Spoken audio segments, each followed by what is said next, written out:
5 seconds.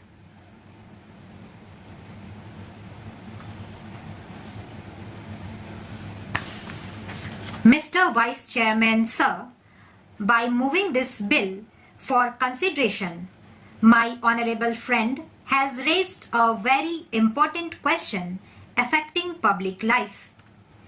There could be absolutely no matter of doubt that the corruption in public life have become rampant. As a result of this, people in public have become great suspects.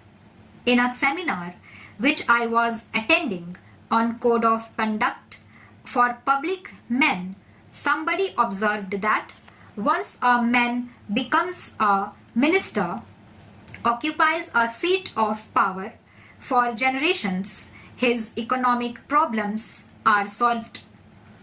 It may be an exaggerated statement, but it has been our sad experience that people who have occupied high positions in public life, who have become ministers, members of parliament, or members of legislatures, have overnight become affluent person.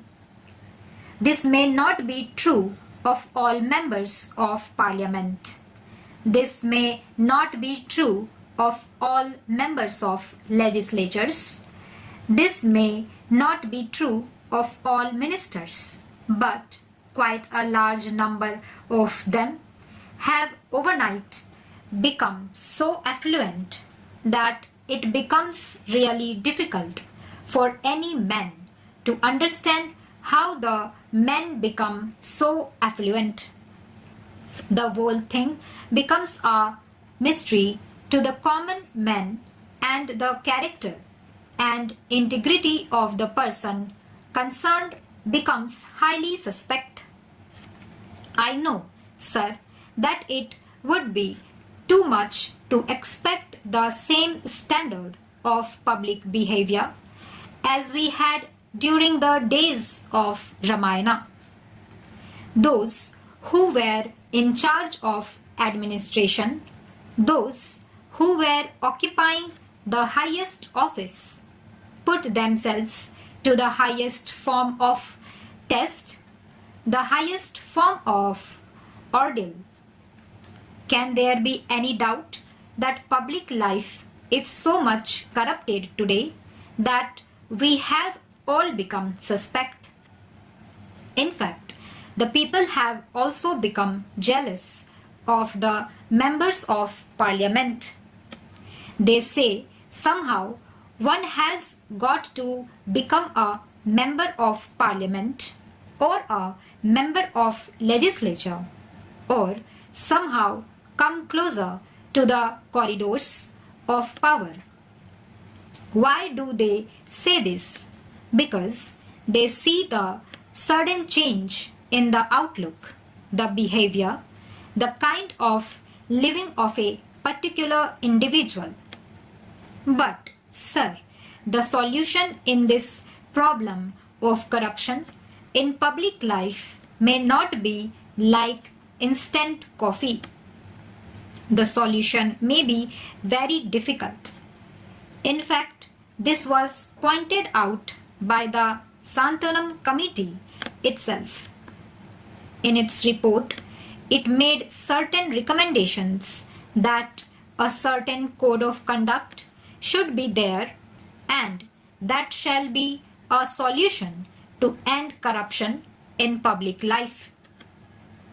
What has actually troubled us is the variance between precept and practice in this country. When we discuss philosophy, we rise to Himalaya heights, and when it is a question of personal life, we go to the abysmal depth of the Arabian Sea. There is so much variance between precept and practice in this country that even if a particular individual might be trying to adhere to the precepts, he also becomes suspect because the general atmosphere is one of suspicion. In that context, sir, I feel that something has got to be done to restore the confidence of the people in the members of parliament, in the members of legislatures, and in the ministers. Now, my friend made a suggestion that after all, we are all answerable to the people in this country, and when representatives come through elections and people vote for them, that is a sure proof of the people confidence in these elected representatives. I would respectfully differ from my friend on this kind of a diagnosis or analysis of the problem that electorally everything can be solved. The problem of human character, human integrity, human behavior, morality cannot be solved by an electoral process. There have been men in the world who are of great moral stature, men of great character and integrity, but they never won an election.